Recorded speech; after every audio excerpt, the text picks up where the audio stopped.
And we are back. Welcome to my preview and predictions for the final day of the international break. This is match day 6, part 3 for the European qualifiers for the World Cup. And before we get into it, what an absolutely unbelievable weekend we have had on this channel. Friday night, 9 out of 10 correct predictions. Saturday, 6 out of 6. Sunday, 8 out of 8. Absolutely incredible. Probably the best form I've ever had on YouTube so far. And to be fair, since we've started doing these community predictions as well, you guys have been matching, if not bettering me as well. So fair play to everyone that has got themselves involved over the last few days. And of course, once again, we'll have community predictions for today's video. But before we get into it, do not forget to check out my preview and predictions for today's matches. Those will be available at the top of your screen right now. This video will be covering tomorrow's matches, not today's matches. And of course, if you haven't done so already, please do consider dropping a like on this video. Share it with a friend. Subscribe to the channel if you're new around here with notifications turned on.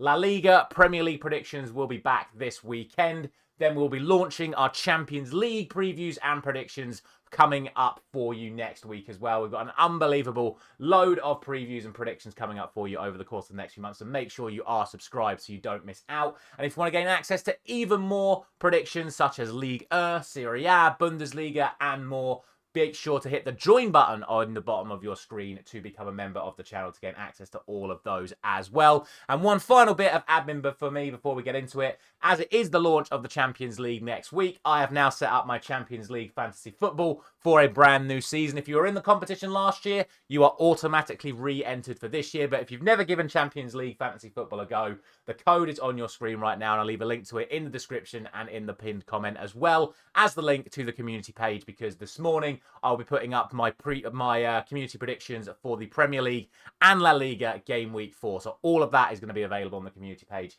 and Champions League fantasy football is now live. But without any further ado, here we go then, the final 9 games of the international break in Europe. We've got groups D, F, H, I and K. And let's kick things off with the group who managed to swindle themselves an extra day off, which was Group D. And my word, did Azerbaijan need that extra day off, because they took an absolute hammering from Iceland the other night. A 5-0 defeat for them, and probably most worryingly, they really offered very little resistance whatsoever. To be fair to them, they did actually hold out until the last kick of the first half. But once those floodgates opened, Iceland scored straight away again at the start of the second half. And then it was 3 and 4 and 5. And it was just an absolute hammering for Azerbaijan in the end. For Ukraine, they put up one hell of a fight against the French, it has to be said. Almost 50% possession. They created a lot of chances as well before going down 2-0 to Michael Olise and Kylian Mbappe, two of the most informed players in world football at the moment. But with all of that said, Zabrani, how did he miss? If you've not seen it, he's like half a yard out. Yes, the ball's booted at 100 miles an hour, but it just has to hit him and it would go in, and somehow he manages to divert it onto the post from half a yard out. They also had one off the line from Kanate, and then Zabrani compounded that miss by then getting absolutely rinsed by Mbappe for the French second goal. But like I say, Ukraine, really good performance against the French. I don't think they can be too disheartened by the fact that they ended up losing 2-0. And with that said, coming into a team against Azerbaijan, who realistically shouldn't cause them too many problems, I think you've got to have Ukraine as the strong favourites for this one. No fresh injury concerns or suspensions from either side coming out of Friday night's matches. And there's actually no previous head-to-head record to speak of either. So all we're really going on is the team quality and the form of the two sides. And for me, Ukraine, clear favourites for this one. So I'm going for a 3-0 victory to them. The other game in this group is between two sides that, as we mentioned, have had a very good start. French beating Ukraine 2-0. Iceland beating Azerbaijan 5-0. But what I didn't mention about the Azerbaijan-Iceland game is that some of the football Iceland played in that second half was absolutely unbelievable. Like, people are already talking about the amazing goals that Spain was scoring against Turkey last night. People should be talking about the amazing goals that Iceland scored against Azerbaijan on Friday night. If it was Brazil or a Pep Guardiola team or Barcelona or, like I say, Spain last night, they wouldn't be shutting up about it. Some of the team goals and the quality of the Iceland play was absolutely unbelievable. Now, granted, it was, with the greatest respects to Azerbaijan, only Azerbaijan, but they're coming into this with an awful lot of confidence. And let's not forget, they also won away in England a few months ago. So it's not beyond the realms of possibility that Iceland can actually get a result here. Obviously, the French are still going to be considered the strong favourites for this match, but they've got their own problems coming into this one as well. Obviously, we talked about the injury concerns they had coming into this international break, the likes of Saliba, the likes of Cherki. Well, now you've got to add on top of that Desiree Doué and Ousmane Dembele. Really bad news for PSG as well. We spoke about Champions League earlier. Both of them are not only going to miss this game, but they're going to be out for at least a month for Paris Saint-Germain as well. And it just mounts up on top of the other injury problems that France have. Problem is, you take all those players out of the team and the French team is still absolutely cracked. So, obviously, I'm still going to have French as the favourites. But I'm just going to throw it out there that Iceland might actually have the chance to spring a surprise here. They played fantastically the other night.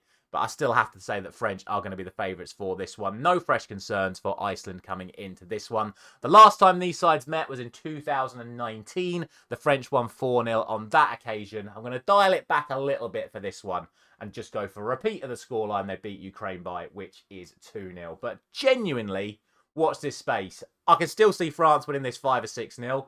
But I could also see Iceland springing a big surprise if they play the way they played the other night. On to Group F then, and we start off with Armenia and Ireland. Armenia, much like our opening team, we talked about Azerbaijan on the receiving end of an absolute mismatch as they got taken apart by Portugal. In the first half, really, they got ripped to pieces in that first half, and then Ronaldo scored a screamer and Felix scored a back heel. It just got a little bit embarrassing for Armenia in the end, so much so that the referee blew his full-time whistle bang on 90 minutes just to end Armenia's suffering. That doesn't happen very often, but tends to be when you have a total mismatch, the referee will just blow the whistle at 90 minutes just to end the game because the contest is essentially over. And unfortunately, that is what happened to Armenia. For Republic of Ireland, it was the old cliche, a game of two halves. Completely outplayed in the first half by Hungary, 2-0 down in the first 20 minutes. But the opening 5 minutes of that second half really changed the game. A scrappy but needed goal from Evan Ferguson to pull it back to 2-1. And then a rush of blood to a Hungarian player that we'll get to shortly sent Hungary down to 10 men. And from that point onwards, it was all Ireland. They pushed and they pushed and they pushed. Arguably should have won the game, but it was Adnan Ida who got the equaliser in the 93rd minute to secure that 2-2 draw. Coming into this one, I think it's not going to be too much of a surprise that I do fancy Republic of Ireland as the favourites to win this one, but it should be seriously considered that these sides met in the Nations League just 3 years ago, and back then it was only a 3-2 victory for Ireland in Ireland, and in Armenia, the Armenians won 1-0. So, for those of you that think this is going to be a relatively easy game for Republic of Ireland, I would just hold on that little bit, just a little bit. I know they just got hammered by Portugal, but again, let's not forget, Ireland were getting outplayed by Hungary realistically until that red card for the Hungarians. So, I'm not that confident that Ireland are going to win this game. In terms of the team news, I wouldn't really expect much change from Armenia. They just got completely mismatched by Portugal. So I don't think a change in personnel is going to change their fortunes too much. For Ireland, maybe a change up front. Maybe we get Ida in from the start. I say we. I'm a bloody England fan. I don't care about Ireland. But you know what I mean. Maybe you change it around and go a bit more attacking against an Armenian side that's going to be a bit more defensive.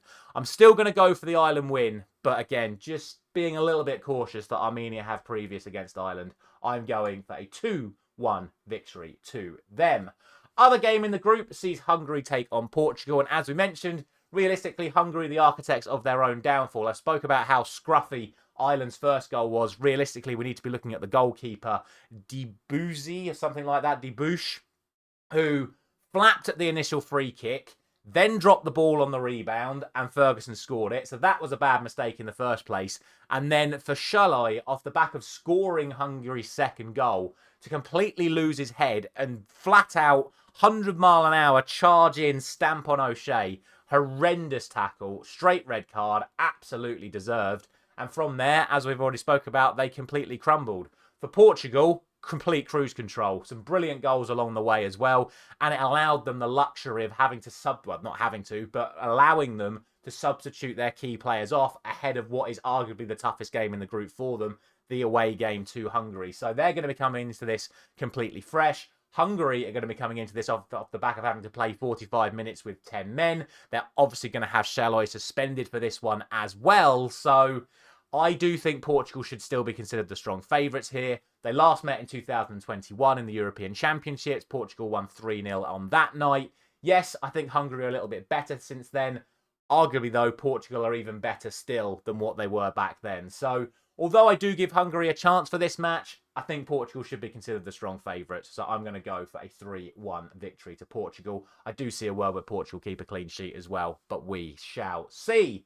On to Group H then, and this group is a group that I just got completely backwards the other night. I did Austria to beat Cyprus 4-0. It was 1-0. I did Bosnia to beat San Marino 1-0. It was 6-0. So I got the right results. I necessarily got the right scores. Just got them in completely the wrong order. But we start off with Bosnia and Austria, which is realistically the biggest game in this group so far. It's the top of the table clash. Both sides have won every single match so far in this competition. And both have only conceded 1 goal so far in this competition. But the crucial thing coming into this here is that Austria do have a game in hand over Bosnia. But that also means that if Bosnia can win this match tomorrow night, they will have a 6-point lead at the top of the group, with Austria still having that game in hand. Furthermore, it has to be said, Austria were nowhere near their best against Cyprus the other night. Bear in mind that Austria were the home side. They're significantly higher up in the world rankings and the form and this, that and the other. And Cyprus actually had more attempts on goal. The Austrian goalkeeper was forced into more saves. I think Austria only had a higher XG because their goal was a penalty. And I'm going to be honest with you, I'm not convinced it was a penalty in the first place. Like, the Austrian player gets there first. The Cyprus player sort of lands on him as the ball goes out for a goal kick. There's no danger to the goal. I was a little surprised that VAR overturned the decision, but that's what I'm saying. That was Austria's only goal in that match. They didn't really create anything else of significance against a Cyprus side that wasn't expected to do anything in that match. So I'm just saying, I'm not convinced Austria are right at it at the moment. To be fair, though, Bosnia, yes, they beat San Marino 6-0, but it was 0-0 when San Marino had a player sent off. So how much can you realistically read into a 6-0 against San Marino when San Marino had 10 men? So it's very unclear how good Bosnia really were. It did take them till the second half to score the vast majority of their goals, with goals 2-6, all coming from the 70th minute onwards. So considering that San Marino had 10 men for basically an hour before Bosnia started scoring all of their goals, again, maybe a false sense of how well they actually played, which makes this prediction ridiculously hard to call. All I would say, no fresh injury concerns for Bosnia coming into this one. For Austria, Posh is going to be suspended, although he didn't start against Cyprus. He came on for David Alaba, who I have to hold my hands up and apologise because I said Alaba wasn't available for this international break. Not only was he available, he played 70 minutes and is expected to play in this one as well. So my bad on that one. But Posh is going to be suspended. He cannot play. But like I say, I honestly don't know where to put this one. In my head, Austria should be considered the favourites because on paper they are the stronger team. But that performance against Cyprus has put a major doubt in my mind as to whether or not they're going to get the result here. I honestly think all 3 results are possible. I'm going to go for a draw. I was actually very tempted to go for 0-0, but I'm going to go for 1-1 because I do think both sides are capable of scoring. But we'll see. I would say Austria still favourites. So, with all of that said, we now have Cyprus taking on Romania in the other game in this group. And while Cyprus were putting in that unbelievable performance against Austria, but sadly going down 1-0, Romania were getting hammered 3-0 in a friendly by Canada. But again, it was just a friendly. The issue we've got coming into this one is the fact that Romania do have a really good head-to-head record when it comes to playing against Cyprus. The last competitive match Romania played was the reverse fixture against Cyprus, which they won, and they were also in the same Nations League group this year, and both home and away, Romania beat Cyprus in those as well. So literally, Romania have played Cyprus 3 times in the last 12 months, and Romania have won all 3 games. But with that said, Cyprus played really well against Austria. Romania played really poorly in their friendly against Canada. In terms of the team news, no fresh injuries or suspension concerns coming into this one. I do, again, genuinely believe Cyprus have a chance of getting a result here. This is one of those head versus heart predictions, and my heart says that Cyprus can get a result here, but all logic and all reasoning tells me that Romania will still be the favourites and will still get the result, especially when you consider that given that Cyprus have now lost to Austria, they are not going to qualify for the World Cup or even get in the playoffs from this position. They're too far behind Austria and Bosnia. Romania still have a chance, beat Cyprus, And then they've got those games against Austria and Bosnia to go to complete their opportunity of getting there. So for me, Cyprus not playing for anything. Romania still with everything to play for. I'm going to go for the Romanian win. And I'm going to go for the 2-1 result they got away in Cyprus in the Nations League a few months ago. That then brings us on to Group I Part 2. Now, in yesterday's video, we talked about Part 1, which was, of course, Israel taking on Italy in a massive game in the race for those top places in the World Cup qualifying. Regardless, well, I say regardless, unless Israel beat Italy by 6 or more tonight, Norway will still top the group going into this fixture, which basically means if they win this game, they are virtually guaranteed a minimum of a playoff spot, provided they avoid defeat to both Israel and Italy in their final 2 games. But they couldn't have picked a better opponent for this match. It is Moldova, who have lost every single game so far in this competition. They got hammered 4-0 by Israel the other night. Norway have already beaten them 5-0 away from home in the reverse fixture. So to be honest with you, I don't really think I need to say much more about this game. Norway have won 7 in a row. Moldova has lost 5 in a row. Their last 3 in a row without scoring. No fresh injury or suspension concerns for either side coming into this. This is just a Norway win. Like, it would be the upset of the week if Moldova get anything off of Norway here. It's just going to be a question of how many they win by. We've had a fair few 5-0s and 6-0s this week, so I'm going to go for a 6-0 to Norway in this one.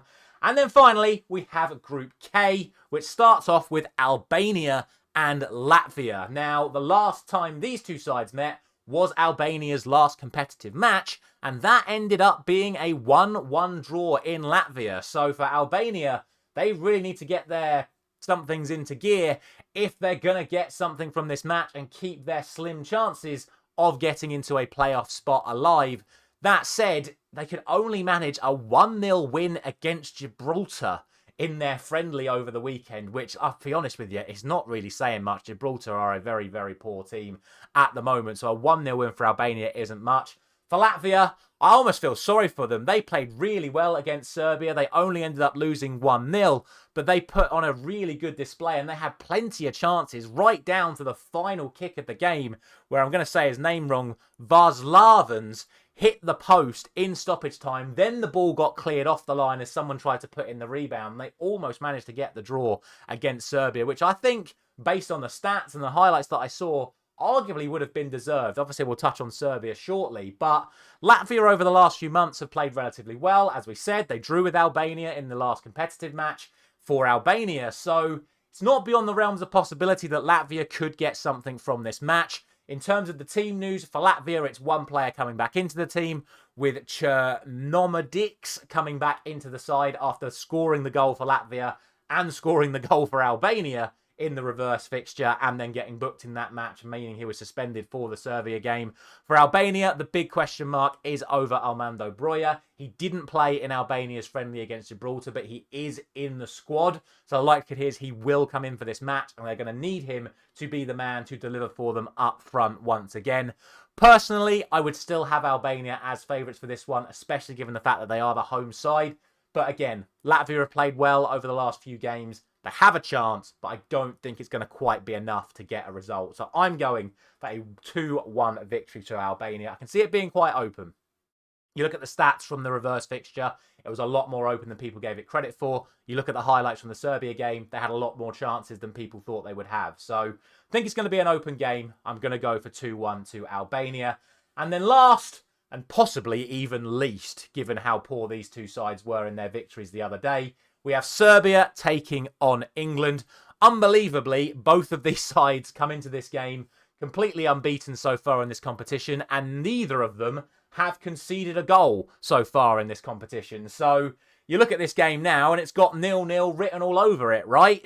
Well, to be fair, despite the fact that England have been underwhelming in their performances so far in this competition, you actually look at the stats, they've still been performing better than Serbia against the other teams in the group. Like, England are 4 wins from 4 with no goals conceded. Serbia are only 2 wins from 3 because that includes a 0-0 draw for them. So they've really not been performing that great, Serbia. England haven't necessarily been performing great either. The interesting factor coming into this is that Serbia may actually look to beat England as opposed to what the other sides have been doing, which is essentially try to survive England, which might make a little bit of a different dynamic coming into this match. In terms of the team news, no fresh injury or suspension concerns for either side, other than the players that were already missing coming into the international break. There are no new concerns as of Saturday night's games. The last time these two sides met was in the Euros last summer. It was a 1-0 victory to England on that occasion. And to be honest, I don't see it being too different here. Like, I'd be shocked if there are more than like 2 or 3 goals in this game. And even then, I would have them probably be for England. I'd be surprised if Serbia scored. I'd be surprised if England score many. I do genuinely believe 0-0 has a high chance in this match. But I'm an England fan. I believe in the players. I still think we're a better team on paper. So I'm going to go for the England win. But I'm going to go for a repeat of that Euro scoreline from last summer. And I'm going to go for a 1-0 win to England. And that is sadly going to be it for this international break. All we have got left to do is once again show you what you guys have been saying for these 9 games taking place tomorrow. And once again, for the most part, you do tend to agree with me. The only one you disagree with me with is that the majority of you have gone for Austria to beat Bosnia, which is completely fair enough. I did say that I do consider Austria the favourites for this match. The most interesting one for me, the 8% of you that haven't done Norway to beat Moldova. Now, with the greatest of respects to Moldova, we mentioned it throughout.